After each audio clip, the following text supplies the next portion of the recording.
Aloha, I'm Brickwood Galuteria. Welcome to Kupuna Power, a show for and about seniors. As always, we display the Senior Helpline phone number, 768-7700. If you need help or education on any Kupuna issues, be sure to call the hotline. The dictionary defines advocate as a person who argues for or supports a cause or policy, one that defends or promotes the interests of another. Dr. Jackie Young is an advocate for social justice. Growing up during the internment of Japanese Americans in the Second World War, living in Berlin, Germany when the wall went up, and then residing in the South before the Civil Rights Movement, she's seen her share of social injustice. Today, she's a champion for special education, the women's movement, equal rights, and now Kupuna Power. And what a story. After being a housewife for 14 years, she decided to return to the University of Hawaii to complete a master's degree in education and then a doctorate in women's studies. In 1990, she was elected to the Hawaii House of Representatives and became the Vice Speaker of the House, the first woman to hold that position. In 1998, Jackie was diagnosed with breast cancer. She speaks openly about her cancer experience, encouraging women and men to live an active and healthy lifestyle. Dr. Young has received numerous national and local awards for her advocacy work. If there ever was someone who exemplifies Kupuna Power, she's with us here today. Dr. Jackie Young.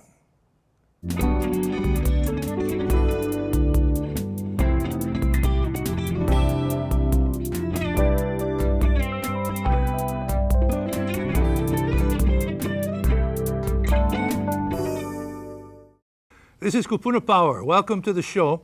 Over the past several episodes, we've pivoted a little bit from the service providers for Kupuna scams and financial abuse and such to personality types in our community, Marlene Tsai, Danny Kane, and now we're going to go a little bit deeper into the successful Kupuna community, and that, of course, would be my very special guest, Jackie Young, who joins us here today. Welcome to the show. Aloha, So thank you. happy to have you with us at Kupuna Power. Yeah. When I look at you, I see Kupuna Power, see? Yeah. I- Well, there's a lot of Kupuna power in our community. There's a lot. I think, and it's a resource that hasn't been tapped effectively or efficiently, I think, and so that's why we do shows like this. But when I read your resume, when I read your history, I just get so excited about the potential of what Kupuna can do. It seems as if your second half of your life percolated just as much as the first half of your life. You know, it's pretty well written about the first half of my life. I was a spectator. I was a housewife. I was a student. I didn't get involved in things. I mean, in the distance, maybe I did. But I just watched. And then when I hit my 40s, I decided to do something about it. Yeah. And I got very active. So really the first 40 years of my life, I was just sort of hanging back, sort of looking, seeing what other people were doing. Mother. And then, and mother, stayed home, raised my kids, for 14 years. Then when I went back to school, they were burning buildings at the University of Hawaii, right, in the 60s. And I went, I don't want anything to do with that. I just want to get my studies done. I had 4 kids. My youngest was 4 months old. Oh, so you went to school Earlier. You went to school earlier, but then... Oh, right out of high school. I went to university. I was a song leader. I did all those things. Yeah, but then because of the activism, you said, I'll go start my family. No, it just happens. My husband was from Maui. He was a football player, and we got together and we decided, get married early. In those days, now you're talking about the 1950s, you get married, you go to college. A lot of times they say go to college to get your MRS degree, right? MRS is what? Mrs. Get your Mrs. degree. Like, people were looking. The Duh. women, yeah, they were looking because things weren't good for women in those days. You couldn't get a good job. You went to maybe teaching, you went into social work, you went into nursing, and that was all. Patsy Mink was amazing, that she went and became an attorney. And me, I wanted to be a marketing person, but it wasn't really open, Sure. I had a column in the Star Bulletin. I actually wrote a column. In the 50s? In high school and in college, and some people still remember that. I got paid 25 cents. What was it called? Jackie and Jane. I did it with another Jane Bailey from Roosevelt High School, English Standard School. I did the private schools. She did the public schools. You went to Punahou. I went to Punahou, yeah. And then you went to UH. And then I went to UH, and then I got married, Then and you then I got quit school, Okay. became a mother, traveled the world because he was in the military, and didn't come back until the 1970s, and then decided 1960s when he was in the Korean War, and decided I need to go back to school and finish my degree. Before he we was in the Vietnam War. I'm sorry, got my wars mixed up. You get your wars mixed up. You've been through a few of them I've been too. through a few. So, right. so tell us your experience away. Before we come to the Jackie Young of today, I've learned that you've experienced the Berlin Wall and some of those things. Share those experiences with us. Well, I'm going to go back a little further. You know, because of my age, I just made 80. You just made just 80? a couple of weeks ago. Come on. So the staff and management here at Olelo are going, no way. So because I just made 80, I was in that group that can remember Pearl Harbor. I lived up in Oliva Heights. I went to Bingham Track School. Mrs. Akina, Charmin Akina, you know, was one of my classmates. We lived next to Natsunoya Tea House up in Oliva Heights. Oh, sure. And on December 7th, I could see Pearl Harbor being bombed.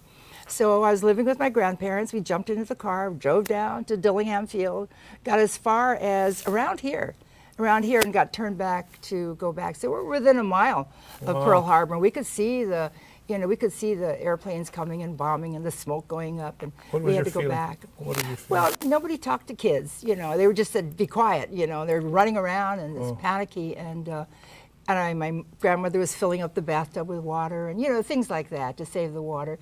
And then after that, of course, we had to carry gas masks and build bomb shelters. And it was you scary. experienced Pearl Harbor then? Yeah, experienced Pearl Harbor. And then as you made your way through your life, I understand you experienced a... Oh yeah, and then when moments. I got married, our station overseas was Berlin, Germany. That was 1960 to 62. And the wall went up in 1961. And my husband, Harry Daniels, he's from Maui, he was the captain in charge of Checkpoint Charlie. And so when the wall came up, he was in charge of the wall. And we saw, my parents were visiting me at that time, and they didn't know what was going on. So it was a very dramatic time. We were trapped inside of West Berlin, you know, which is in the middle of East Germany.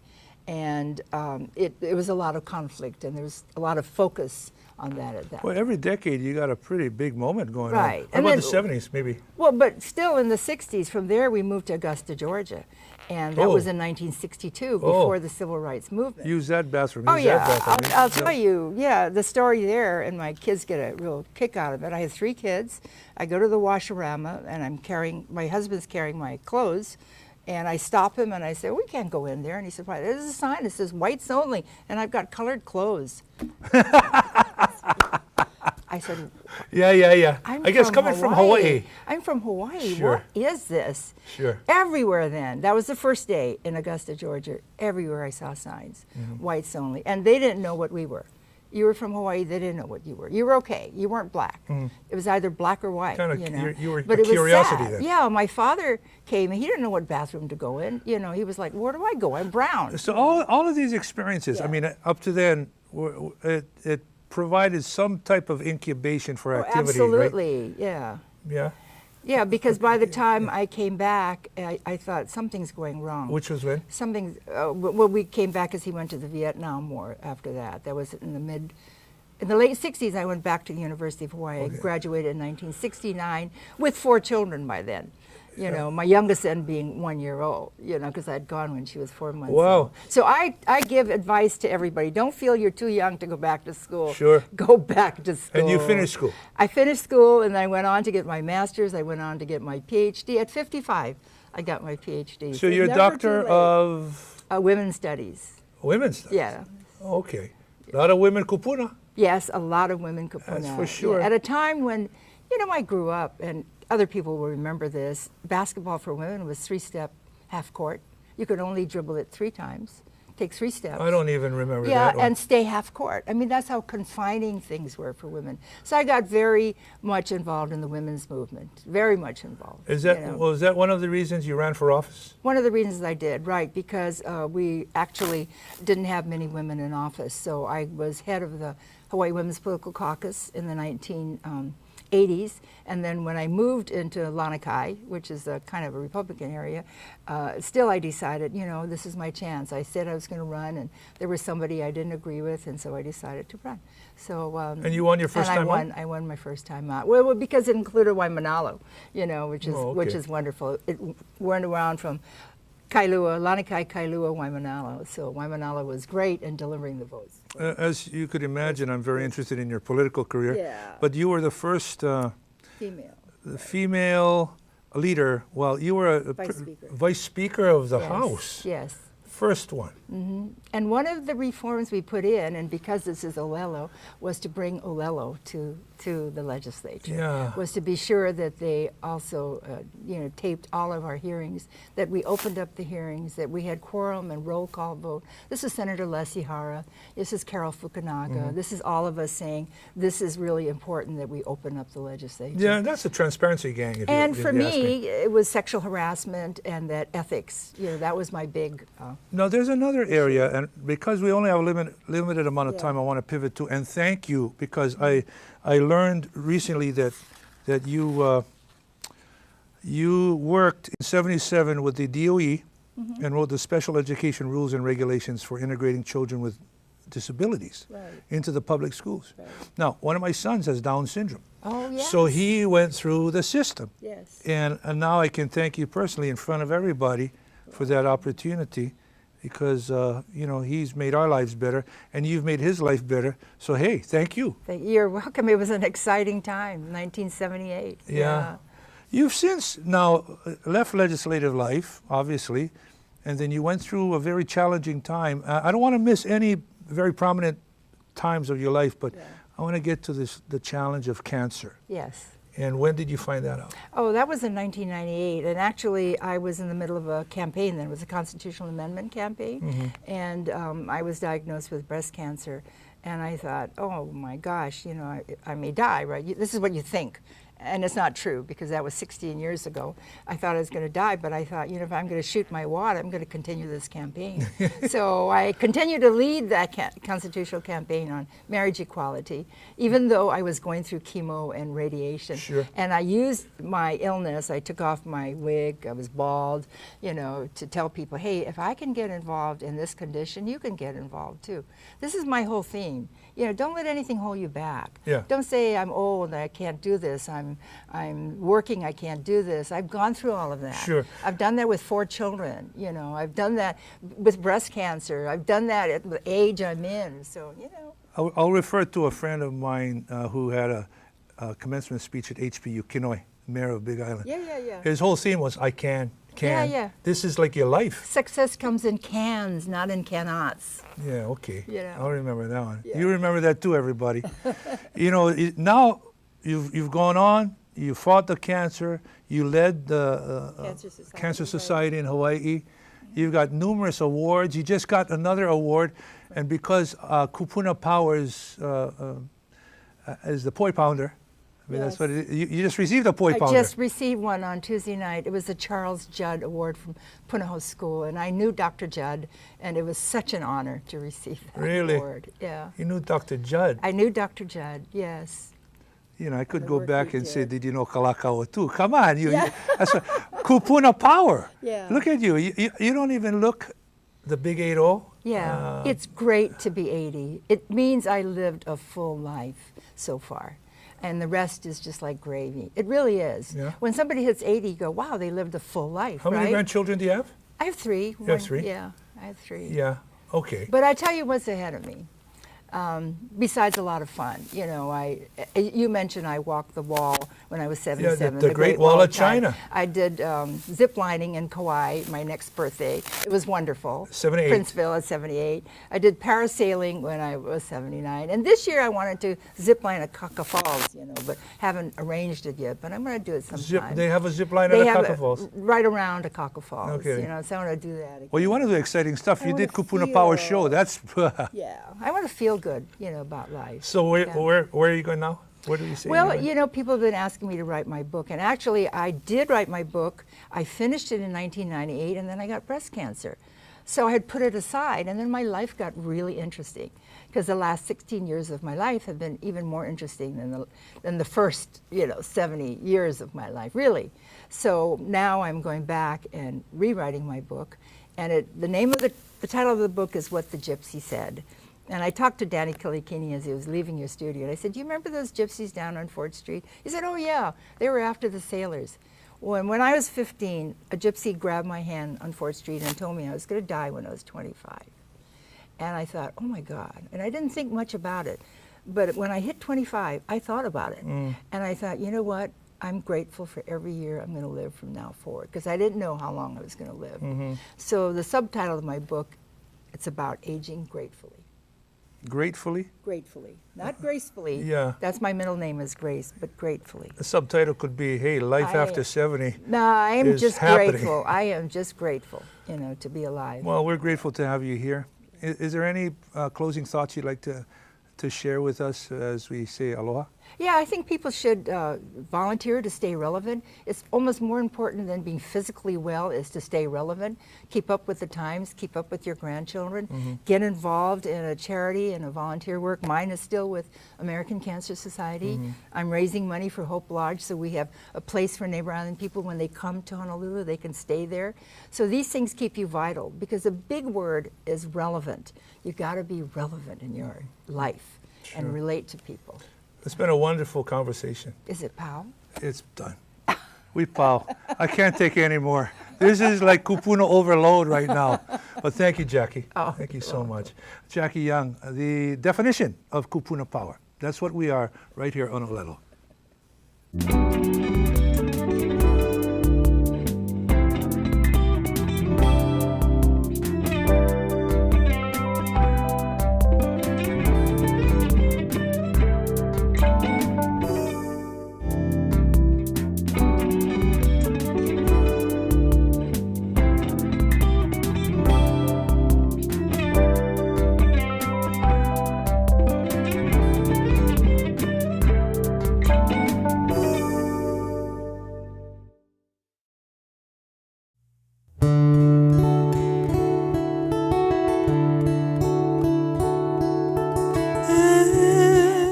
Matthew Ho'onani Kane, musician, composer, and educator, was born on the island of Molokai in the eastern valley of Halawa in 1871. He was the son of Matayo Kane, originally of Kailua Kona, Hawaii, and Opiopio of Molokai. As a teen, Matthew was accepted to the Kamehameha School for Boys, where he was in the first graduating class of 1891, along with Charles E. King.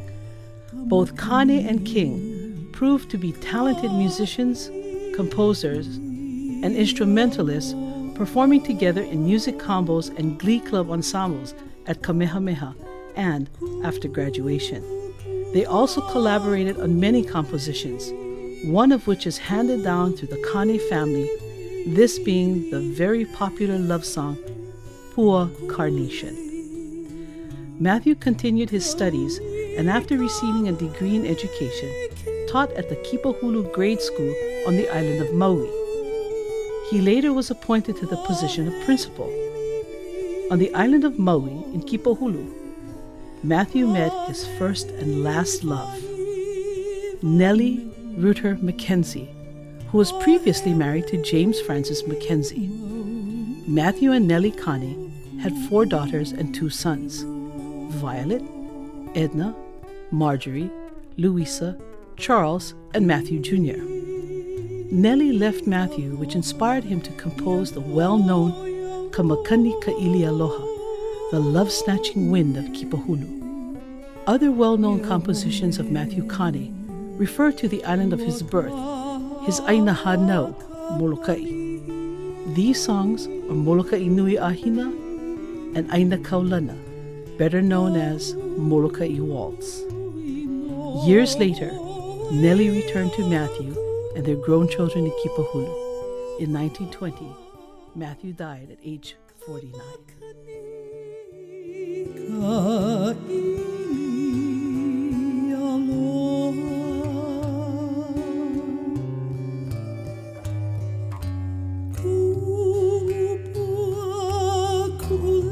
Ladies and gentlemen, we welcome now the 2013 inductee into the Hawaiian Music Hall of Fame, and making the presentation, Mr. Kimo Stone.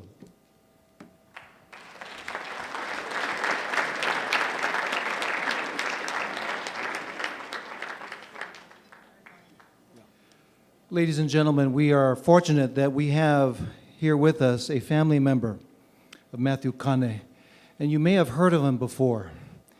He was Hawaii's Royal Hawaiian Band Master. He's a scholar of music. He is the awardee of the highest award that the German government can give to anyone for their contribution to culture. He also speaks fluent German of all things, but to accept our token of appreciation and our induction to the Hawaiian Music Hall of Fame, this is Aaron Mahi. Mahalo.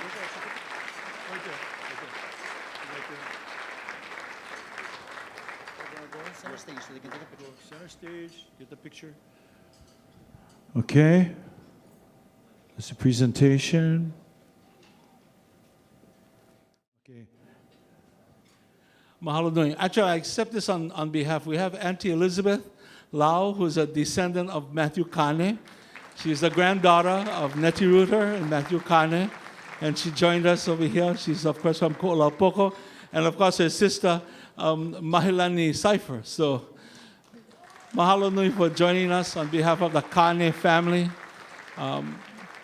My great-grandfather is Albert Kane. He was a younger brother to Matthew Kane, and we always sang his songs as a part of our family tradition when my grand-aunties were still living and sharing the stories of Kipahulu Maui when he was there as an instructor at the school of Kipahulu. And so it's a pleasure for me on the behalf of the entire Kane family to accept this wonderful honor from the Hawaiian Music Hall of Fame. Mahalo nui. Ladies and gentlemen, welcome. Under the direction of Aaron Mahi, the Kamehameha Alumni Glee Club. The songs of Matthew Kane are many, but we thought we'd choose those that are most familiar to you all. And these are the first we're going to start off with is a beautiful waltz coming from his Aina Onehanau. And he says, in fact, those words are his Kulaiwi, his land of his birth on the east side of Molokai, the northeast side, the valley of Halava. And we know it as the Molokai Waltz. But when we were growing up, it was called Molokai Aina Kaulana.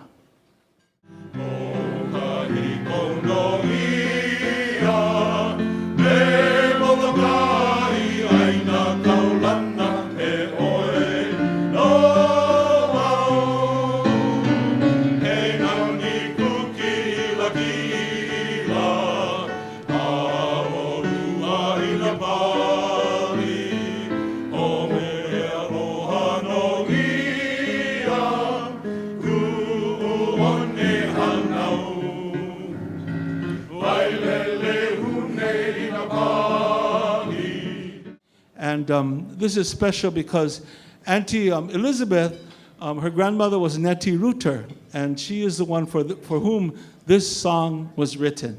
When she had left Matthew and the almost 8 children they had, when she had left him, he was so sad when he wrote this song, The Zephyrs of Kipahulu, or The Winds Which Snatched My Love Away.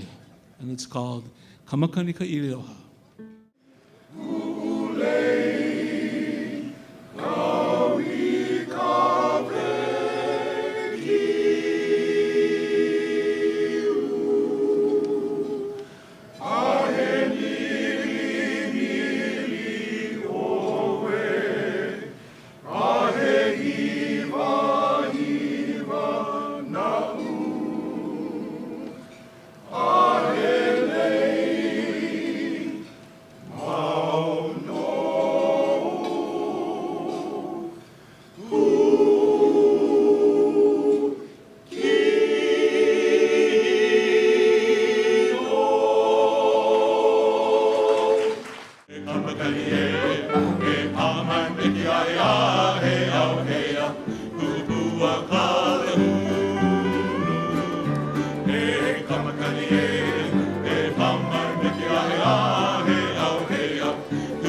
Our 2013 inductee, Matthew Kane. Ladies and gentlemen, the Kamehameha Alumni Glee Club, under the direction of Aaron Mahi. Matthew Kane is a composer. Many people know him for the compositions that he wrote for the island of Molokai. Aina Molokai, Molokai Waltz, Molokai Nui Ahina. In addition to that work, he, I think, spoke in a way that was Hawaiian to its core.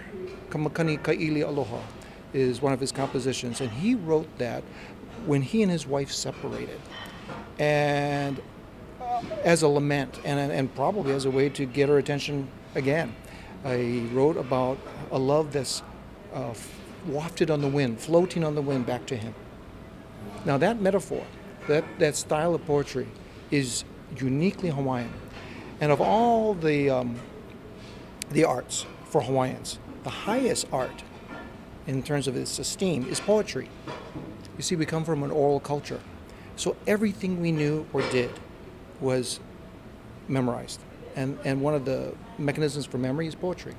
So whether it was building a house, sailing a canoe, or trying to get your wife back, poetry was the way you did it. That's even reflected in our royal composers. You know, if you're a leader in Hawaii, Kalakaua, Liliuokalani, Prince Leleohoku, Princess Likelike, all composed. Because it wasn't enough to be a warrior or a political leader. You also had to have skill in fine arts, particularly poetry. Now that tradition continues. I don't know how many people have heard Mufi Hanneman sing, or any of a number of politicians. But that goes back to an older time, when we were entirely oral culture, and that poetry and the respect we have for that remains.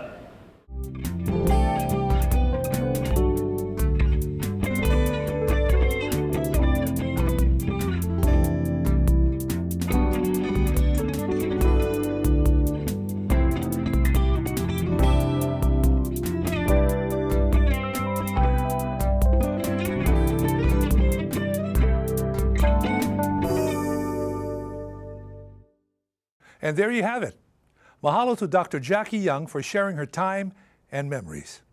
I'm Brickwood Galuteria. Join me next week for another episode of Kupuna Power. Aloha.